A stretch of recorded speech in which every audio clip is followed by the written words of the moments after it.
They say money talks, but in my experience, real wealth, the kind that can crush a man's soul without touching his body, whispers.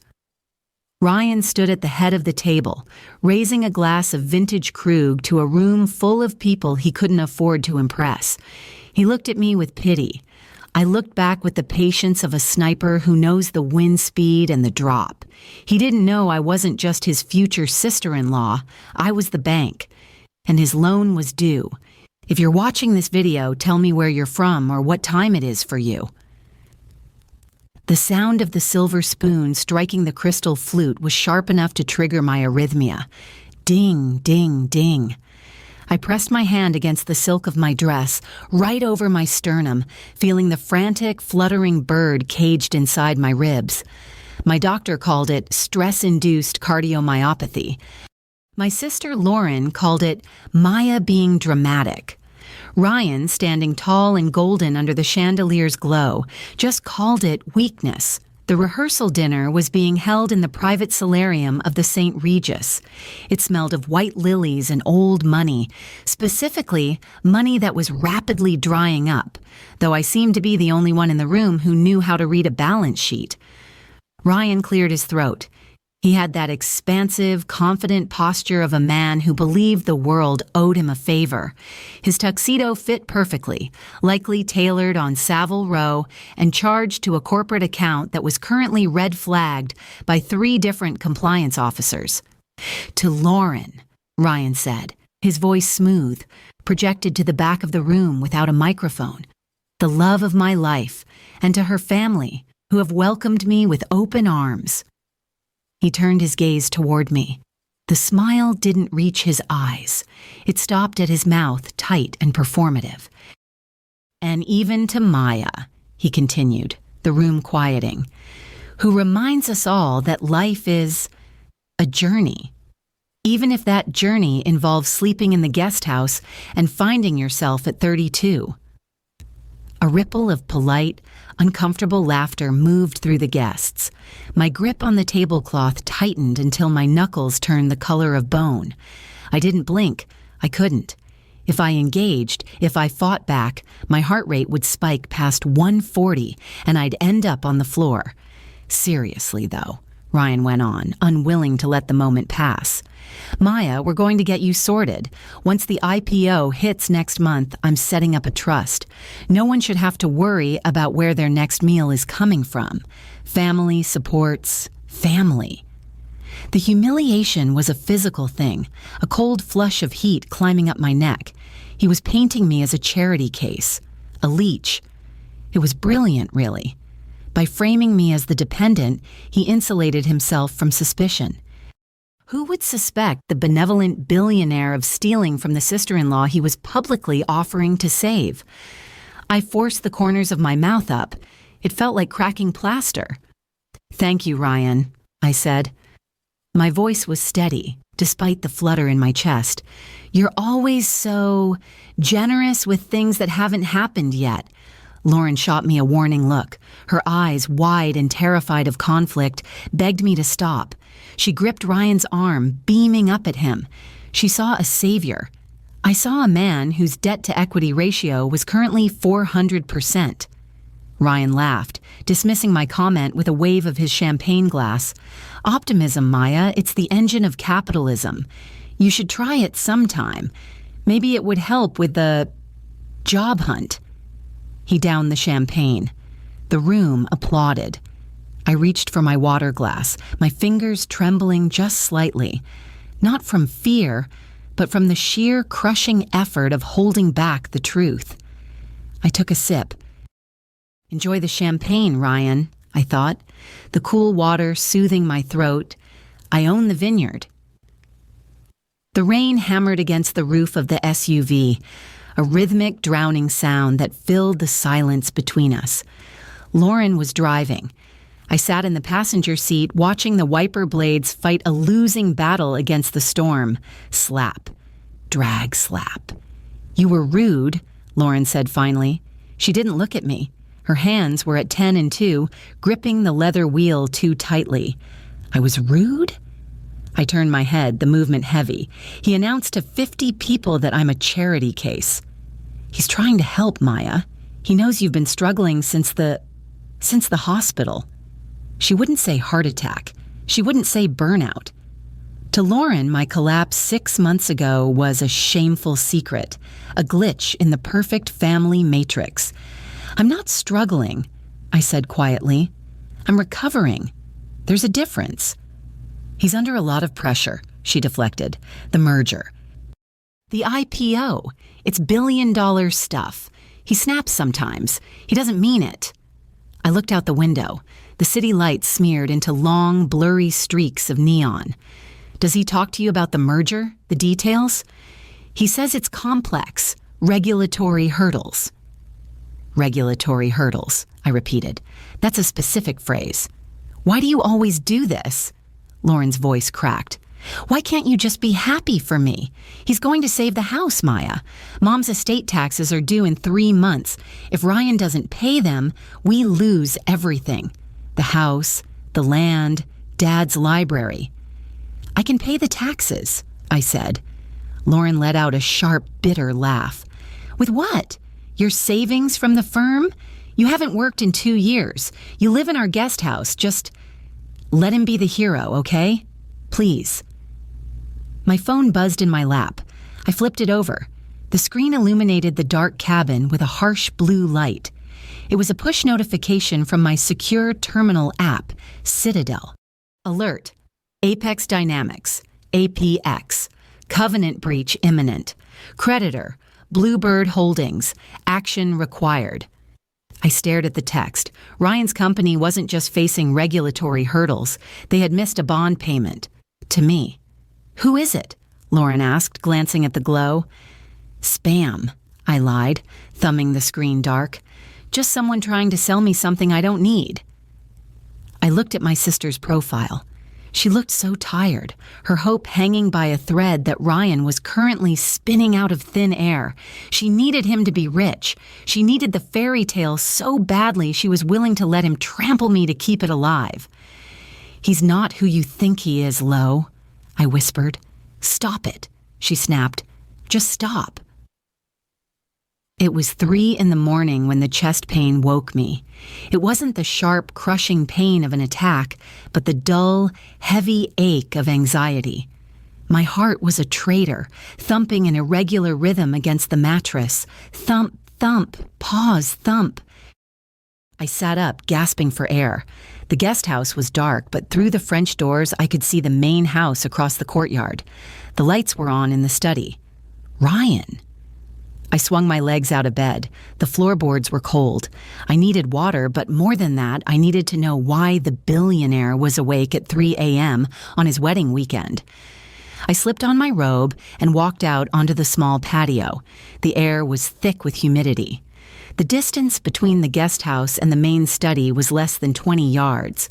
The study window was cracked open, likely to let out the smoke of the cigars he wasn't supposed to be smoking. I crept to the edge of the railing, pressing myself into the shadow of a large potted fern. I focused, straining to hear over the chirping of the crickets. I don't care what the term sheet says. Ryan's voice drifted across the lawn. It was low, venomous, stripped of the charm he wore in public. Silence. He was listening to someone on the other end. No, he hissed. Listen to me. You tell Bluebird that if they file the default notice on Monday, I burn the whole thing down. I'll dissolve the IP. I'll transfer the patents to the Cayman shell. They'll get nothing. My breath hitched. He was threatening to strip the company's assets. That was illegal. That was prison time. I just need 2 weeks, he said, his voice dropping to a desperate plea. The wedding is Sunday. Once I'm married... Look, the sister has a stake in the property.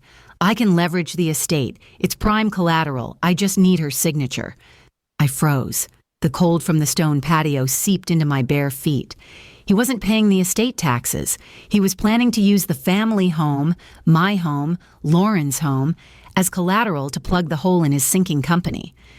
She's a mess, Ryan said, and I could hear the sneer. Mental health issues, unemployed. I can get her to sign anything. I'll tell her it's an insurance form. She trusts Lauren, and Lauren trusts me. I stepped back, my heart hammering so hard I thought he might hear it across the lawn. I wasn't a person to him. I was a signature, a stepping stone. He paced past the window, his silhouette stark against the yellow light. He looked trapped, a cornered animal. I retreated into the darkness of my room, locking the door behind me. I sat on the floor, my back against the wood, and pulled my knees to my chest. I closed my eyes and began the breathing exercise my cardiologist had taught me. In for 4, hold for 4, out for 4. He wanted a war. He wanted to trick the mental case out of her inheritance. I reached under my mattress and pulled out a burner phone, a simple prepaid Nokia I kept for emergencies. I powered it on. The screen was pixelated and bright. I typed a message to my lawyer at the firm, a man who thought I was retired in the Hamptons. Prepare the 8K filing, draft the notice of default, wait for my signal. I wasn't going to just stop him. I was going to let him dig the grave, lie down in it, and then I was going to pour the dirt. The kitchen smelled of roasted coffee and betrayal. When I walked in the next morning, Ryan was at the island flipping pancakes. He wore a world's best fiancé apron that Lauren had bought him as a joke. It looked grotesque now, a costume draped over a predator. "Morning, sleepyhead," Ryan chirped. He flipped a pancake with a flourish. "Lauren's still in the shower. Coffee?" "Black," I said. I leaned against the doorframe, wrapping my cardigan tighter around myself. I needed to look small. I needed to look like the victim he thought I was. He poured a mug and slid it across the marble counter. "You look tired, Maya. Rough night?" "Insomnia," I murmured, taking the mug. The heat seeped into my cold palms, thinking about things. Ryan sighed, a sound of perfectly calibrated empathy. He leaned over the counter, resting his chin on his hand. "Is it money? Lauren mentioned you were stressed about the medical bills." "It's everything," I said, looking down at the black liquid. "I feel like I'm drowning, Ryan. I used to be someone. Now I'm just the sick sister in the guest house." "Hey," he said softy. He reached out and covered my hand with his. His palm was warm, dry. The touch made my skin crawl. "Don't talk like that. You're family, and family helps family." He reached into his back pocket and pulled out a checkbook. He uncapped a fountain pen. A Mont Blanc, naturally. "How much?" he asked. "To get the collectors off your back for a few months. 5,000? 10? He was buying me. He was buying my compliance with pennies. "I couldn't," I whispered. "I can't pay you back." "Consider it a gift," he said, scribbling, "or an investment in your peace of mind. I need you healthy for the wedding."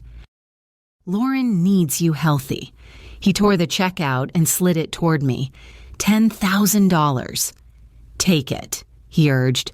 "Go get a spa treatment. Buy a new dress. Something that isn't vintage." I looked at the check. It was drawn on his personal account. I knew for a fact that account had a balance of less than $50,000. He was bleeding himself dry to keep up the charade. "Thank you, Ryan," I said, picking up the slip of paper. You're saving me." "That's what I do," he said, turning back to the stove. "Now eat up. We have the planner meeting in an hour. I want to upgrade the floral arrangements. The current ones look a bit cheap, don't you think?" I stared at his back. Cheap, I thought. Like a man who tries to bribe a shark with a goldfish. The wedding planner, a woman named Chloe with a clipboard and a smile that looked painful, sat across from us in the hotel lobby. "So," Chloe said, tapping her pen, "Ryan, we discussed the upgrade to the import orchids and the vintage Rolls-Royce for the getaway. The total adjustment comes to $15,000. "Done," Ryan said immediately. He didn't even look at the invoice. "Put it on the Amex." He slid the black metal card across the table. It made a heavy, authoritative sound on the glass. Chloe smiled. "Excellent choice." One moment. She inserted the card into the portable chip reader. We waited. The machine beeped. Then it paused. Processing. The silence stretched. Ryan was checking his watch, looking bored. Lauren was scrolling through Pinterest on her phone. I watched the machine. Processing. A sharp double beep cut through the air. Chloe frowned. She pulled the card out and wiped the chip on her blazer. Sorry. Technology, right? Let me try again. Ryan shifted in his seat. It's a new replacement card, he said, his voice just a fraction too loud. Chip might be faulty. She inserted it again. Processing. The machine flashed red, declined. Code 51. I knew code 51. Insufficient funds. Not a fraud alert, not a system error, just empty. I'm afraid it's not going through, Chloe said, her voice dropping to that professional whisper used for embarrassing situations. Do you have another card? Ryan laughed, but it was brittle. That's ridiculous. I just paid the bill. My assistant must have messed up the transfer limits. Hold on. He pulled out his phone. I watched his thumbs fly across the screen. He wasn't calling an assistant. He was opening his banking app. I saw the reflection in the glass table. He was frantically transferring money from savings to checking. Transfer failed. He had nothing left to move. Here, Lauren said, reaching for her purse. Use mine. No, Ryan snapped. He recoiled as if she'd offered him poison. He composed himself instantly. No, baby, I'm not having you pay for your own wedding flowers. It's the bank's fraud detection. They see a large charge in a new location and freeze it. I'll call them. He stood up, grabbing the card. I'll sort this out. Give me 5 minutes. He walked away toward the lobby doors, his stride long and angry. Lauren looked at Chloe, her face burning. He travels a lot, she apologized. The banks are always flagging him. Of course, Chloe said, but her eyes darted to me. She knew. I looked at the empty chair where Ryan had been sitting. He was running out of runway. And when a plane runs out of runway, it doesn't just stop. It crashes. I found him in the corridor near the restrooms. He wasn't on the phone with the bank. He was leaning against the wall, head back, eyes closed. Did they unlock it? I asked. Ryan's eyes snapped open. He pushed off the wall, his movement sudden and aggressive. He closed the distance between us in 2 strides. You enjoying this? He asked. His voice was a low growl. Enjoying what? Seeing me deal with this incompetent nonsense. He looked around to make sure we were alone. Then he stepped into my personal space. I could smell the stale coffee on his breath. I need a favor, Maya. I don't have money, Ryan. You know that. Not money, he hissed. Paperwork. I'm moving some assets around to cover the liquidity gap for the merger. I need to borrow against the estate's future value. Just a bridge loan. But because your name is on the deed with Lauren's, the bank needs a waiver. A waiver? Waiving your right to contest the lien. It's standard. Lauren already signed. He pulled a folded document from his inside jacket pocket. It was thick, legal stock. Sign it, he said, holding out the Mont Blanc. Now, so I can fax it and get the funds released to pay the florist. I can't just sign a lien waiver, Ryan. I need to read it. I need my lawyer to— You don't have a lawyer, he shouted, then checked himself, lowering his voice to a menacing whisper. You have a burner phone and a stack of medical bills. I am trying to save your family's dignity. If this check bounces, the wedding stops. Is that what you want? You want to humiliate Lauren? He shoved the paper against the wall, flattening it with his hand. Sign it. Don't be a selfish brat for once in your life. My heart did that terrifying flop in my chest. Thump, pause, thump. The adrenaline was toxic. I felt dizzy. I need to read it, I gasped, leaning against the wall for support. Ryan saw the weakness. He capitalized on it. He grabbed my wrist, forcing the pen into my hand. Read it later. Sign it now. Do it for Lauren. His grip was tight, bruising. This was it. The mask was gone. This was the violence of a desperate man. Let go, I said. Now sign the damn paper, Maya. Ryan? Lauren's voice rang out from the end of the hall. Ryan released me instantly. He spun around, the smile reappearing like a magic trick. The paper vanished back into his pocket. "Hey, baby," he called out. "Just explaining the banking mix-up to Maya. Everything's sorted." I rubbed my wrist. The skin was red. He turned back to me, his eyes dead and cold. "We'll finish this later," he mouthed. I watched them walk away. He had his arm around her waist, protective, possessive. He was going to forge my signature. I knew it as clearly as I knew the sun would set. He was going to forge it, and he was going to steal my house. I looked down at my wrist. It was trembling. "Okay, Ryan," I thought, the panic slowly hardening into ice. "You want to play with waivers? Let's see how you handle a foreclosure." The guest house was silent, save for the hum of the mini fridge and the blood rushing in my ears. I sat at the small desk, the curtains drawn tight. My laptop was open, but I wasn't using the hotel's Wi-Fi. I had tethered it to my encrypted burner, bypassing the local network entirely. I inserted the physical security key into the USB port. My fingers felt numb, the tips tingling, a side effect of the beta blockers I'd swallowed an hour ago. Citadel terminal. Access granted. The screen shifted from the friendly, colorful Windows interface to the stark black and green command line of the Acheron Capital portal. I wasn't Maya, the unemployed sister here. I was user ID M-Ghost. I typed the query for Apex Dynamics. The data streamed down the screen in waterfalls of white text. To the untrained eye, Ryan's company looked healthy. Revenue was up 20%. But I didn't look at the top line. I looked at the accounts receivable. "Show me the aging report," I whispered, typing the command. The screen flickered. DSO 180 days. My stomach dropped. His clients weren't paying him. He was booking revenue for sales that hadn't closed, counting chickens that were already dead in the shell. I cross-referenced the client list. Nebula Corp. Zenith Holdings, Stratos Limited. I ran a quick entity search on Nebula Corp. Registered agent Ryan V. Miller. Address: P.O. Box, 440 Georgetown, Cayman Islands. I leaned back, the chair creaking. He was selling his own product to himself. He was moving money from his right pocket to his left, recording it as profit, and using that fake profit to secure loans from banks. And when the banks started asking questions, he turned to private equity. He turned to Bluebird Holdings. He turned to me. I pulled up the loan covenants. Clause 4.2, change of control. If Ryan defaulted, Bluebird didn't just get their money back. We got the IP, we got the patents, we got everything.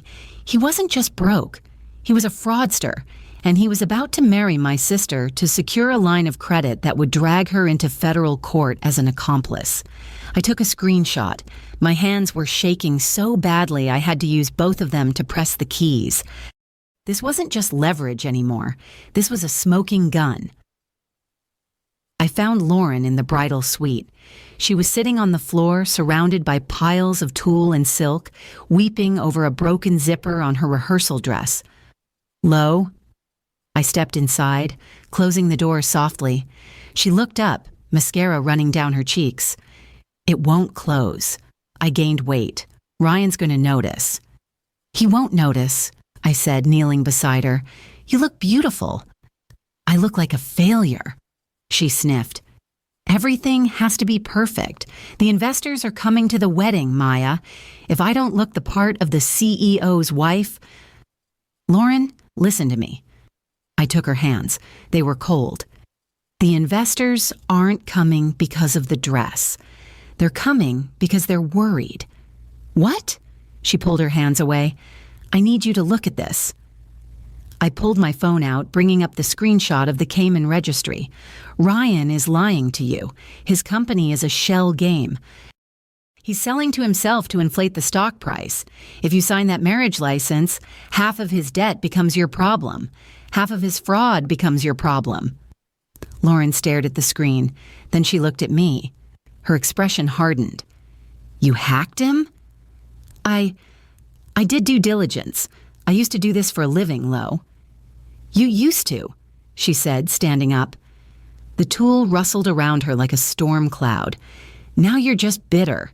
You sit in that guest house, unemployed, popping pills for a heart condition that the doctors say is mostly stress, and you judge him. This isn't judgment. This is math. I stood up too, but the sudden movement made the room spin. I grabbed the back of a chair. He told me you'd do this, Lauren said, her voice trembling with anger. He said you couldn't handle us being successful. He said you'd try to sabotage it because you're jealous that I'm the one getting the happy ending. He's manipulating you, I pleaded. He's trying to steal the house, Lauren. He needs the collateral. He doesn't need the house, she screamed. He's a multimillionaire. He's doing it to protect us from estate taxes. Why can't you see that he loves us? She picked up a vase from the table, a delicate thing filled with white roses, and threw it. It shattered against the wall, glass spraying across the carpet. Get out, she whispered. Get out before I tell him what you did. If you ruin this weekend, Maya, I will never forgive you. I will cut you out, I swear to God. I looked at the shattered glass. I looked at my sister, who was so desperate to be saved, she was walking willingly into the fire. I love you, Lo, I said quietly. Then be happy for me, she choked out. Just for once, be happy. I walked out. The door clicked shut behind me, a sound finality that hit harder than the vase. Designated driver, Ryan announced, slapping the bar top. Maya, you're a saint. Truly. The bachelor party had migrated from the steakhouse to the high-limit poker room at the casino down the street. The air was thick with tension and the smell of expensive scotch. Ryan had insisted I come. We need someone responsible, he'd said, winking at his friends. The truth was, he wanted to keep an eye on me. He knew I was a flight risk. I sat on a stool in the corner, nursing a club soda. The table was full of loud men in expensive suits, his board of directors, mostly frat brothers who had failed upward. The game was no-limit hold'em. The pot was already massive. Piles of red and black chips sat in the center like a plastic city. Ryan was sweating. I could see the sheen on his forehead under the low lights. He was down, way down.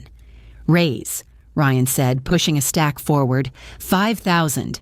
The man across from him, a sharp-eyed venture capitalist named Trent, didn't blink. Call and raise 10. Ryan's jaw tightened. He looked at his cards. He looked at his stack. He didn't have 10. I'm light, Ryan said, his laugh nervous, but I'm good for it. You know I am. Table stakes, Rye, Trent said coldly. Cash or assets on the table. Ryan looked around. His eyes landed on me, then darted away. He reached into his jacket pocket and pulled out a folded document. The deed, Ryan said, tossing the paper onto the felt, to the Blackwood estate, appraised at $2 million. That cover it? My breath caught. He had the deed. He must have taken it from the library safe. But it was useless without my signature on the waiver. Trent picked up the paper. He scanned it. It's a joint tenancy. You need the sisters' sign-off. I have it, Ryan lied smoothly. It's in the car. I'll sign the transfer right now if I lose. Ryan, no, I said, standing up. The room went quiet. Sit down, Maya, Ryan snapped. He turned back to Trent. She's nervous. It's her childhood home, but business is business. I'm all in. Trent looked at me. He saw the terror in my face. He smiled. Call. Ryan flipped his cards. A pair of kings. Trent flipped his. 3 aces. Ryan stared at the cards. The blood drained from his face. He hadn't just lost money, he had lost the house. My house. Tough break, Trent said, reaching for the pot. I'll take the paper, Rye. We can formalize it Monday. Wait, Ryan stammered. He grabbed Trent's wrist. Double or nothing. One hand. You have nothing left to double, Trent said, shaking him off. Ryan stood up, knocking his chair over. I said, wait, you think I'm playing? I'm the CEO of Apex Dynamics. You're a fish, Trent said, tucking the deed into his pocket. Maya, get him out of here before he embarrasses himself further. Ryan looked at me. The hatred in his eyes was pure, unadulterated poison. He had lost the asset he needed to secure the loan. Now he had to steal it back, or he had to force the waiver through before Trent could file the claim. Car, Ryan snarled at me. Now. The morning light was gray and unforgiving. I hadn't slept. I'd spent the night listening to Ryan pace in the room above me. I waited until he went down for breakfast before I slipped into the main house. I needed to know how far he'd gone. I went straight to the study.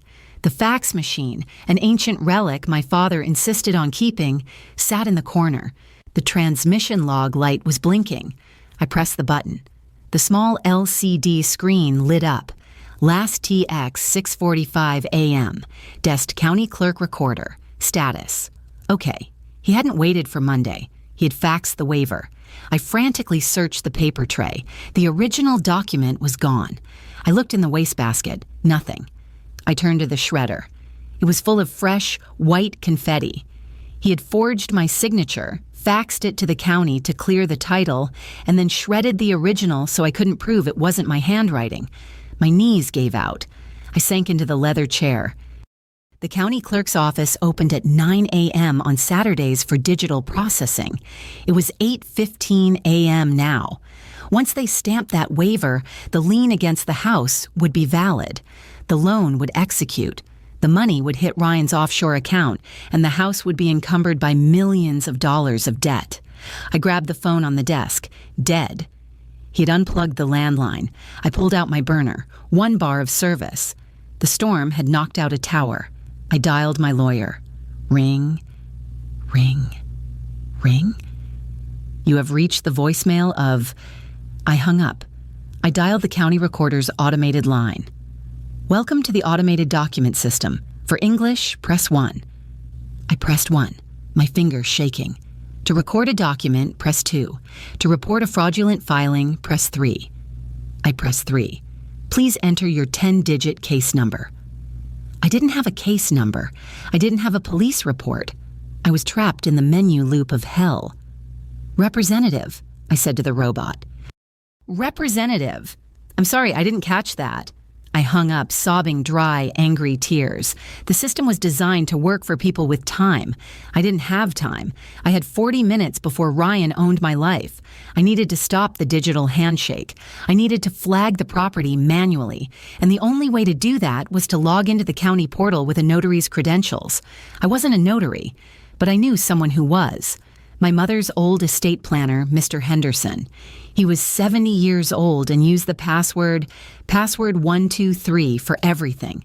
It was a felony, unauthorized access, computer fraud. I looked at the shredder. I looked at the picture of my dad on the desk. I opened the laptop. The connection was agonizingly slow. The little loading circle spun, mocking me, connecting to county database. I typed in Henderson's username. I typed the password. Incorrect password. Panic flared hot in my chest. He must have changed it. Think. What did he change it to? He had a dog. Buster.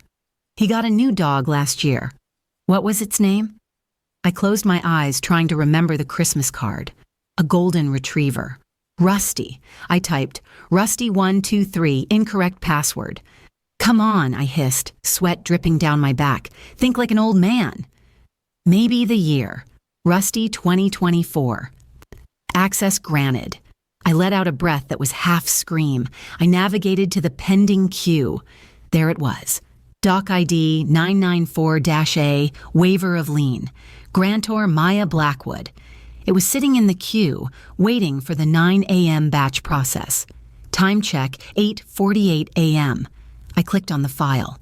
I needed to flag for review. I moved the cursor. The Wi-Fi dropped. No, I whispered. No. I grabbed the router on the desk, shaking it as if that would help. The light was blinking orange. The storm. I looked at my phone, the hotspot. I enabled the hotspot. I reconnected the laptop. Searching for network. 8:52 a.m. connected. I reloaded the page. It stalled. 8:55 a.m. The page loaded. I clicked flag for review.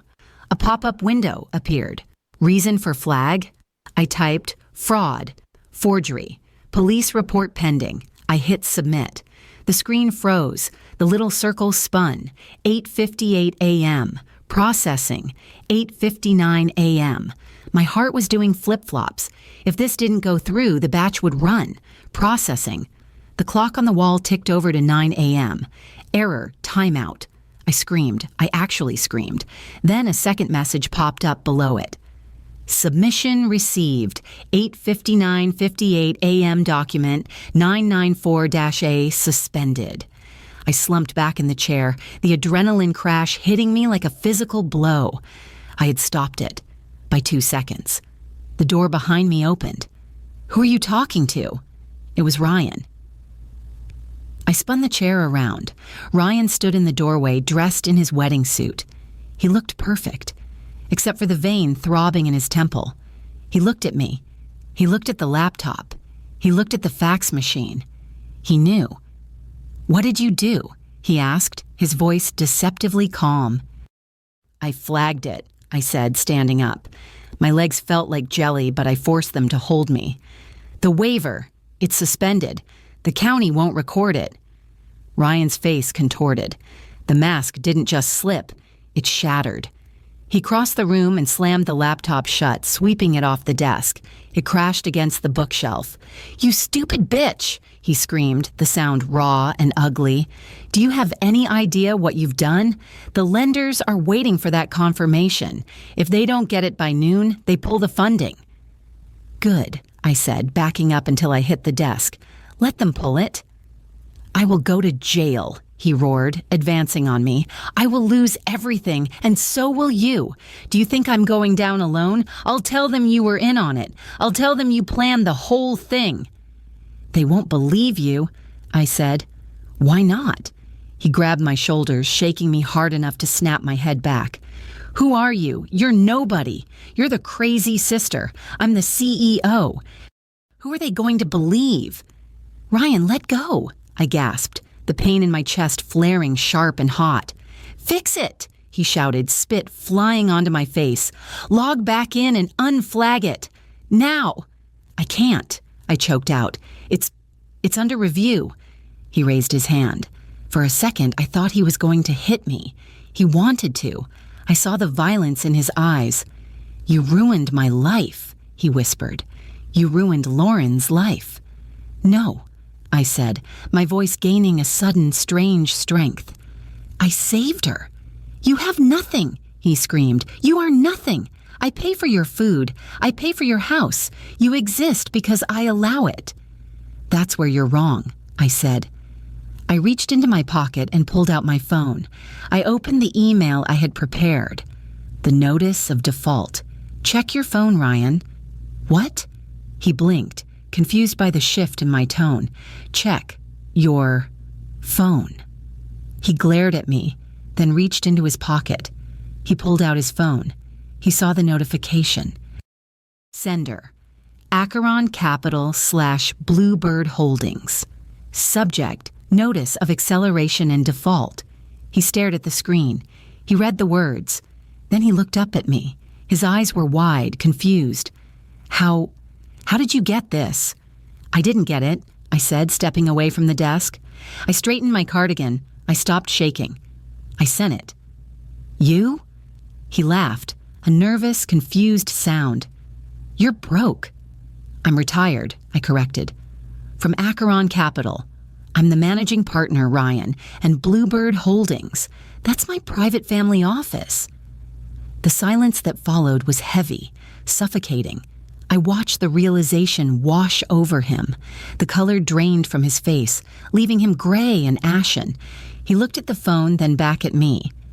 You own the debt?" he whispered.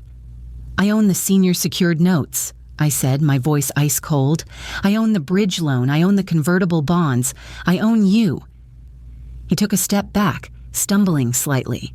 The power dynamic in the room didn't just shift, it inverted. He wasn't the predator anymore. He was the prey.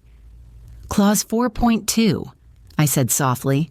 You attempted to transfer IP without creditor approval. That's a default event, which means as of right now, Apex Dynamics belongs to me. Ryan opened his mouth, but no sound came out. He looked at the laptop on the floor. He looked at the fax machine. He looked at the woman he had called a charity case. Happy wedding day, Ryan, I said. The silence in the study was heavy enough to crush bone. Ryan stared at me, his mouth slightly open, the arrogance that usually coated him like a second skin peeling away in strips. He looked at the phone in his hand, then at me, then back at the phone. He was recalculating. I could practically hear the gears grinding in his head, trying to reconcile the image of the poor sister with the reality of the majority shareholder. Bluebird, he said, the word tasting like ash in his mouth. That's you? Since inception, I replied, leaning back against the heavy oak desk. My legs were still trembling, but I kept my face smooth, a porcelain mask of indifference. We specialize in distressed assets, and Ryan, you are very, very distressed. He walked over to the leather armchair and sat down heavily. The fight had drained out of him, replaced by a terrifying calculation. He ran a hand through his perfectly styled hair, messing it up for the first time all weekend. You knew, he whispered, the whole time, at dinner, at the poker game. You watched me beg for money and you knew you had millions sitting in the bank. I watched you lie, I corrected. I watched you manipulate Lauren. I watched you gamble with a house you didn't own. The money is irrelevant. The character is what I was auditing. He looked up, and I saw the shift. The predator was back, but he was changing tactics. He wasn't going to intimidate me anymore. He was going to seduce me into an alliance. Maya, he said, his voice dropping to that intimate, conspiratorial pitch he used on investors. Okay, you got me. I'm leverage heavy, but look at the IP, look at the tech. The valuation is real. If we merge, if we stop fighting, we could be unstoppable. He stood up and walked toward me, hands open, palms up. Think about it. You have the capital. I have the vision. We keep this in the family. We don't have to be enemies. We could be partners. It was disgusting. It was brilliant. He was offering to cut me in on the con. Partners? I asked, letting a harsh laugh escape. You just tried to steal my inheritance. I was desperate, he pleaded. But now I don't have to be. If you back me, if you just hold off on the default notice for 6 months, we both get rich. Lauren gets her dream life. Everyone wins. He reached for my hand. I pulled it away as if he were radioactive. You think this is a negotiation, I said. It's not. It's an eviction. Ryan didn't back down. He paced the small room, the energy rolling off him in waves of heat. You don't get it, he said, turning on his heel. You've never had to build anything, Maya. You just move money around on a screen. I built Apex. I built it from nothing. You built a Ponzi scheme, I countered. You're paying old debts with new loans. That's how business works, he shouted, then lowered his voice, glancing at the closed door. That's how the world works. You borrow against the future. I did it for us. I did it for Lauren. Don't bring her into this. She's the only reason I did it. He slammed his hand on the bookshelf. Do you think she wants a husband who works 9 to 5? She wants the gala. She wants the Hamptons house. She wants the fairy tale. I am killing myself to give it to her. I am risking prison to give it to her. He looked at me with genuine conviction. That was the scariest part. He truly believed he was the martyr. She doesn't want a criminal, I said. She wants a partner. You're gaslighting her, Ryan. You're making her feel crazy for doubting you while you steal from her family. I'm protecting her from the stress, he argued. If she knew how close we were to the edge, she'd crumble, like you did. The insult landed. He saw me flinch. Yeah, he sneered. I know about the breakdown. I know you couldn't handle the pressure. That's why you're here, isn't it? hiding in the guest house, and now you want to blow up my life because you're jealous that I'm actually in the arena trying to do something. I felt the familiar tightening in my chest. The palpitations were starting again. Thump, flutter, thump. I'm not jealous, I said, my voice tight. I'm the collection agent. Then collect, he challenged. Call the loan, bankrupt me, see what happens. The wedding is canceled. Lauren is humiliated in front of 200 people. The scandal destroys the family name, and she will never, ever forgive you. You'll be right, Maya, but you'll be alone. He leaned in close, his breath hot on my face. Is it worth it? Is destroying me worth losing your sister? I stared into his eyes. They were hard, shiny, and utterly remorseless. He was holding Lauren hostage. You have until tonight, I whispered. What? You tell her, I said. You sit her down tonight before the rehearsal dinner ends. You tell her the truth about the debt, about the fraud, about the house. If she still wants to marry you after that, fine, I won't call the loan. He laughed. And if I don't? Then I send the file to the SEC and the FBI, and I foreclose on Apex tomorrow morning. You're bluffing. Try me. I walked past him to the door. I needed air. I needed to get away from the suffocating gravity of his narcissism. 12 hours, Ryan, I said without looking back. Tick-tock. I made it back to the guest house before my legs gave out. I collapsed onto the rug, gasping for air. The argument had spiked my cortisol. My heart was beating like a trapped bird, erratic and painful. I needed to lock this down. I needed to make sure that even if I collapsed, the trigger would still be pulled. I crawled to the desk and pulled my laptop open.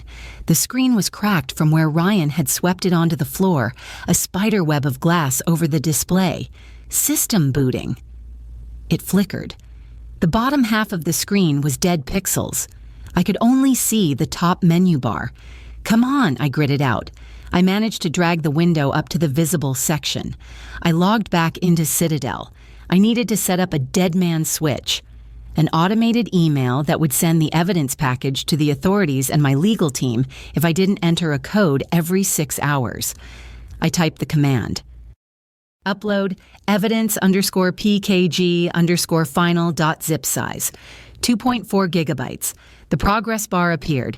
Estimated time, 4 hours. 4 hours? I yelled at the screen. The storm. The Wi-Fi was running on copper wires that were probably underwater. I grabbed my hotspot, 0 bars. The storm had worsened. The wind was howling outside, rattling the French doors. I was throttled. I couldn't upload the full package. I had to send the summary, the text-only version. I canceled the upload. I started typing a new email to legal@acheroncap.com. Subject, urgent, execute default. My fingers flew across the keys. Ryan Miller, fraud, forgery, execute immediately. I hit send, sending. The little wheel spun, sending. Connection error, server unreachable. No! I slammed my fist on the desk. The pain shot up my arm. The internet was down, completely down. The storm had knocked out the main line to the estate. I was cut off. I had the evidence, I had the power, but I was trapped in a digital dead zone with a man who knew exactly how vulnerable I was. I stood up to check the router, and the room tilted. The floor rushed up to meet me.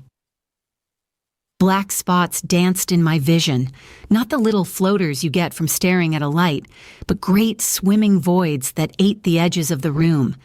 My chest felt like it was being squeezed by a hydraulic press. And Gina. I stumbled toward the bathroom, fumbling for my pill bottle. The beta blockers.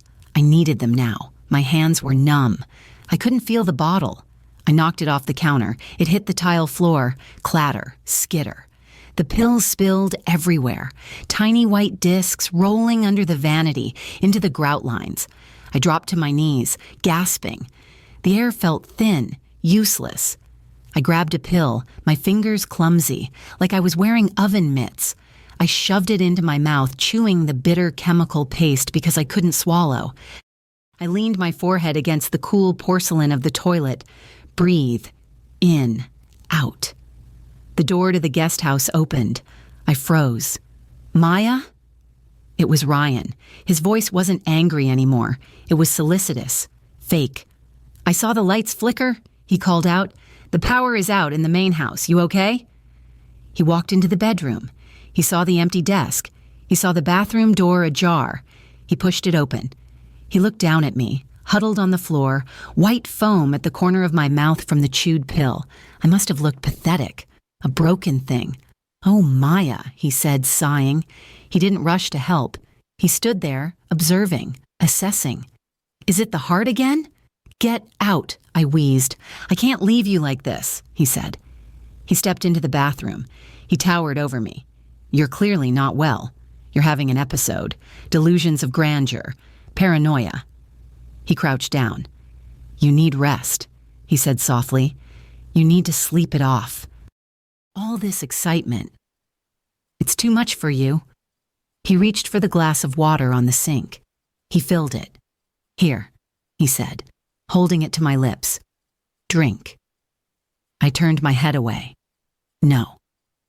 "Drink it," he ordered, his voice hard for just a second. He forced the glass against my mouth. Water spilled down my chin, soaking my shirt. I choked, swallowing some of it. "There," he soothed. "Good girl." He stood up. He looked at the pill bottle on the floor. He kicked it gently under the cabinet with the toe of his expensive shoe. "You just rest," he said. "I'll take care of everything." I must have passed out. Or maybe the stress just shut my brain down to protect the organ beating in my chest. When I woke up, the light in the room had changed. It was darker.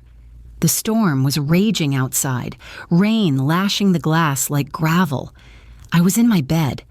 Someone had lifted me off the bathroom floor and tucked me in. Ryan. My head felt heavy, stuffed with cotton. I sat up, pushing the duvet away. Panic was a slow-burning ember in my gut. The deadline. I looked at the bedside table for my phone. It was gone. I patted the sheets. Nothing. I threw the covers off and stumbled into the main room. The desk was empty. My laptop was gone.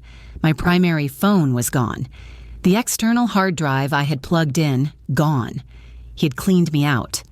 "No," I whispered, the words scraping my throat. I ran to the door. I grabbed the handle. Locked. I twisted the deadbolt. It turned, but the door wouldn't budge. He had locked it from the outside, or jammed it. I ran to the French doors leading to the patio. Locked. And the key, which usually sat in the lock, was missing. I was trapped. He hadn't just stolen my tech. He had quarantined me. He was going to go through with the wedding, and he was going to make sure I couldn't stop him.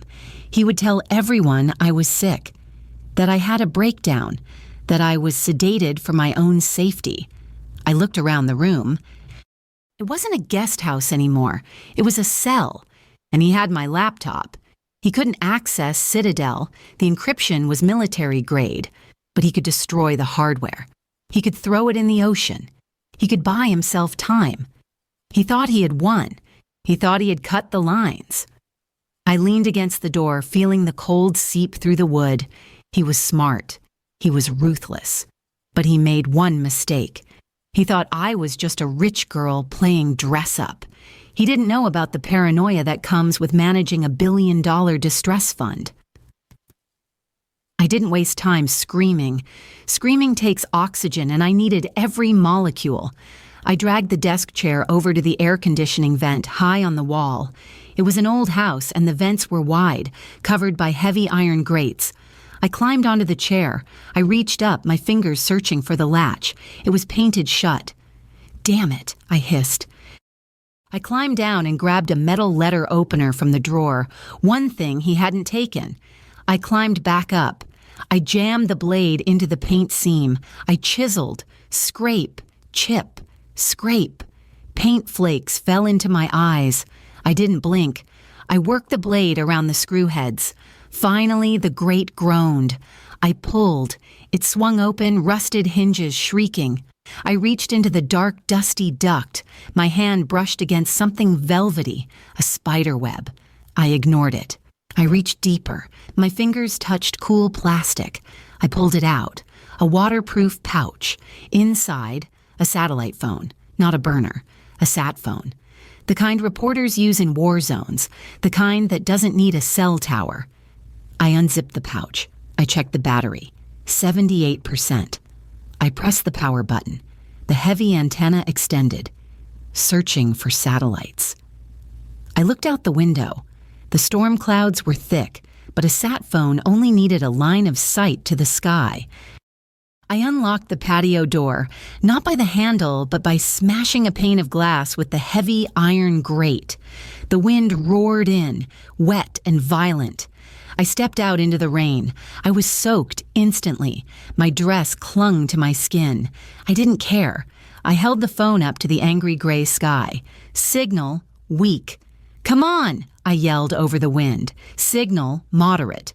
I dialed the emergency override number for the Acheron legal team. It rang. 1, 2, 3. "Acheron Legal Emergency Line, this is Sarah."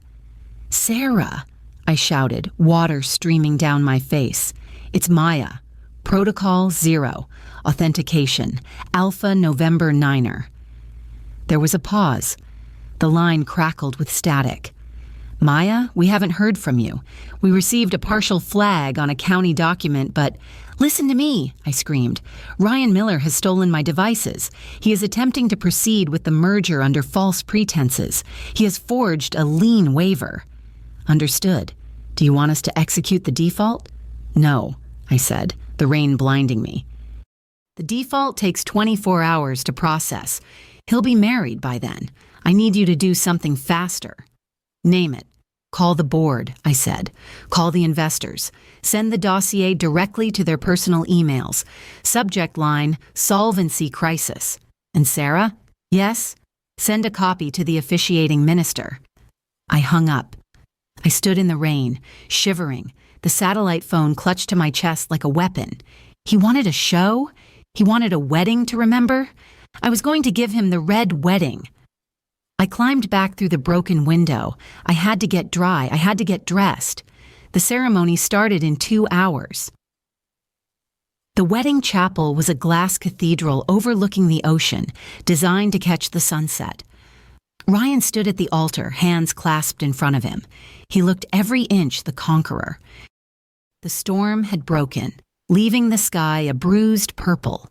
But the air inside was climate-controlled and scented with the $15,000 worth of orchids he had bought with a stolen credit line.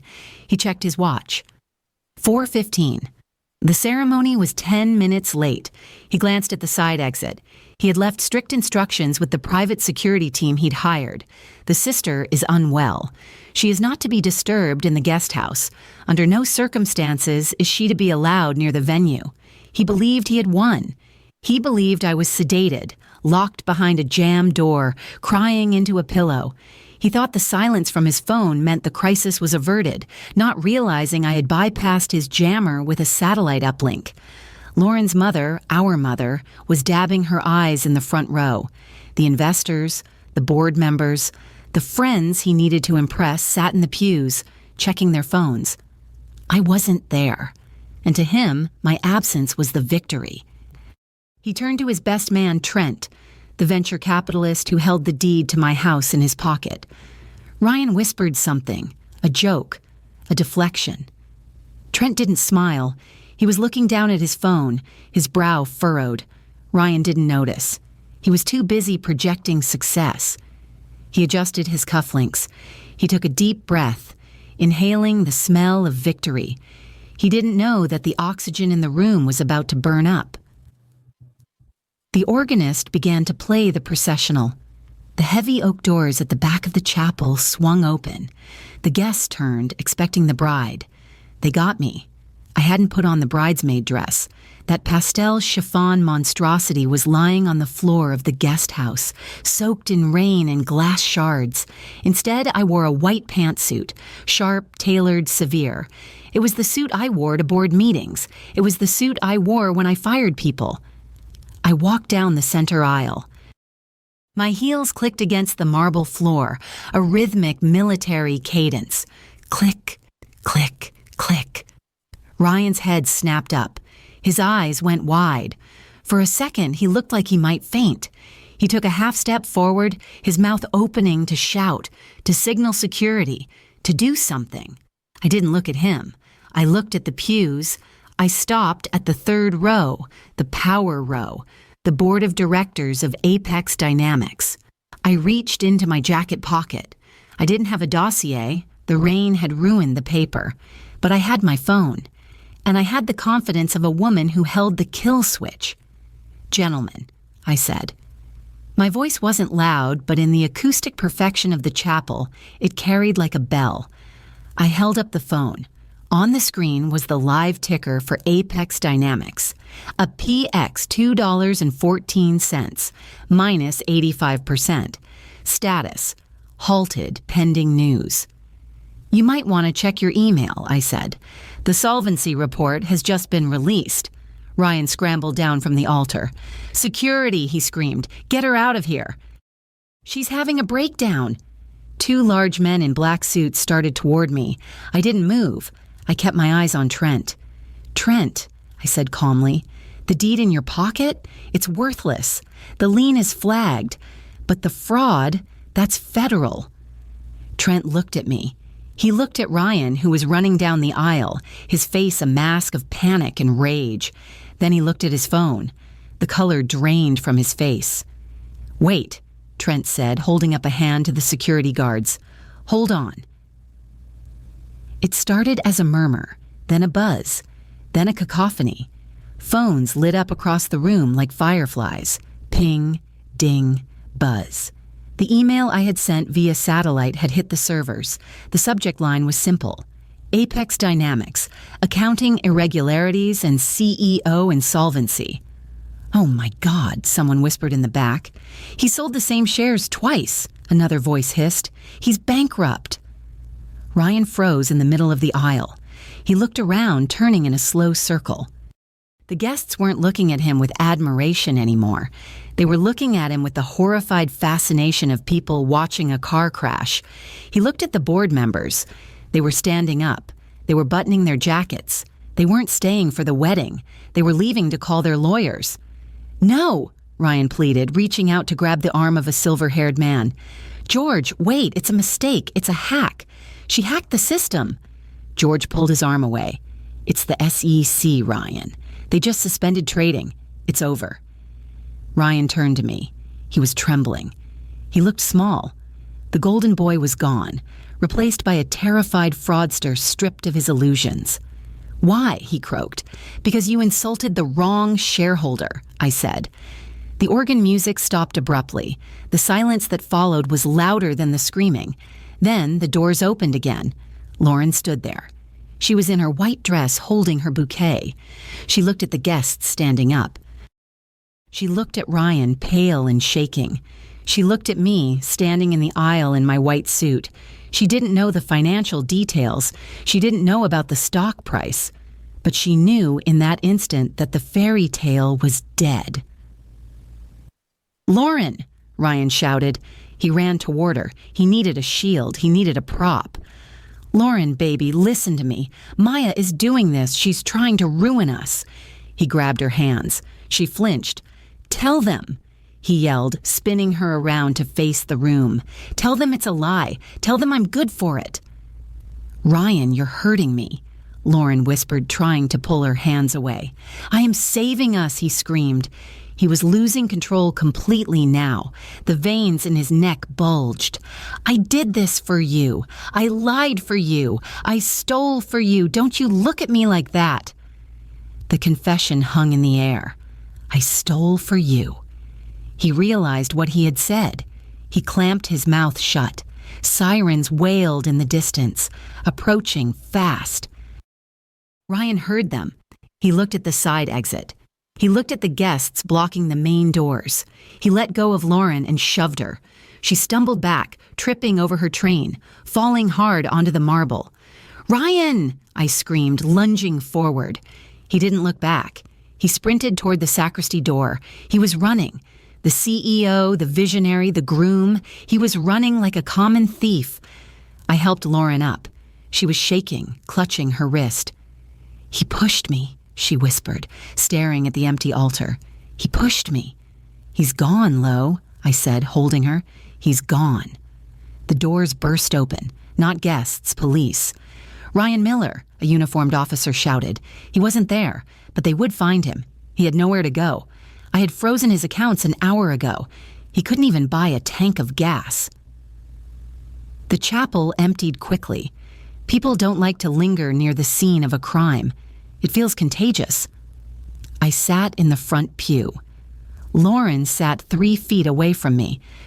She was still in her wedding dress, the hem stained with dust from the floor. She stared at the stained glass window, her face void of expression. "They caught him," I said softly. "On the highway. He was trying to get to the private airfield." Lauren didn't blink. "The house is safe," I continued. "I filed the fraud affidavit. The lien is void. Mom's estate is secure." "You knew?" Lauren said. Her voice was flat. Dead. "I found out this weekend. I tried to warn you." "You knew you were rich," she corrected. She turned to look at me. Her eyes were red, swollen, and filled with a cold, hard resentment. "For 2 years, Maya, you watched us struggle. You watched me worry about the electric bill.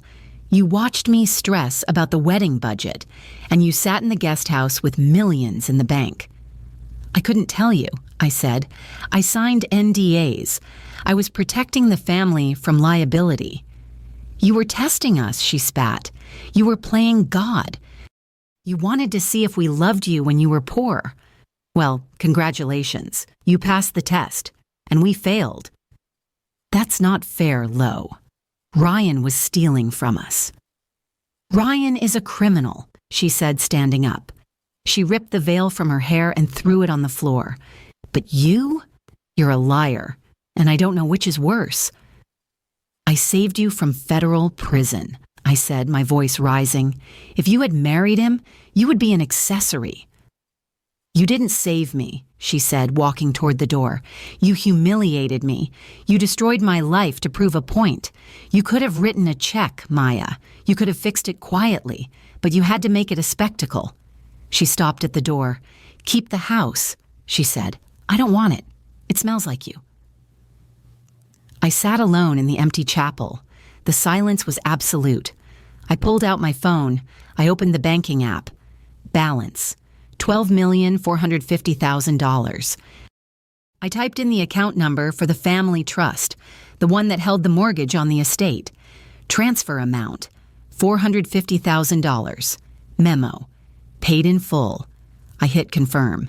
Transfer complete. The debt was gone. The house was free. Ryan was in a holding cell. I had won. I had defeated the villain, saved the legacy, and proved my competence. I looked at the empty spot where Lauren had been sitting. My heart gave a little flutter, not a palpitation, just a pang. I walked out of the chapel. The sun had set. The air was cool. I walked to my car, my old beat-up sedan that I kept to maintain the illusion. I got in. I turned the key. The engine sputtered, then caught. I drove away from the ocean, away from the flowers, away from the wreckage of my sister's dreams. I was the CEO of my life again. I was powerful. I was untouchable. And I had never been more alone. Outro. They say the truth sets you free. That's a lie. The truth strips you bare. It burns down the forest so you can see the rot at the roots. I saved my sister from a monster, but in doing so, I became the thing she hated most. Someone who held the power and refused to share it until it was too late. I kept the house. I renovated the guest cottage. I still sit there sometimes, listening to the silence, checking the stock markets, watching the numbers go up. Ryan is serving 10 years for securities fraud. Lauren moved to Santa Fe. She sends a card at Christmas. No note, just a signature. It's cleaner this way. Business is business. Moral dilemma. I saved my sister from marrying a con man who would have ruined her life, but I hid my wealth to test her loyalty and humiliated her publicly to stop him. Was I the hero of this story, or just a different kind of villain? If this story resonated with you, leave a like and consider subscribing. You can also drop any comment below, even just one word. Maybe tell me where you're watching from, or what time it is right now. Sometimes one word is enough to say you were here,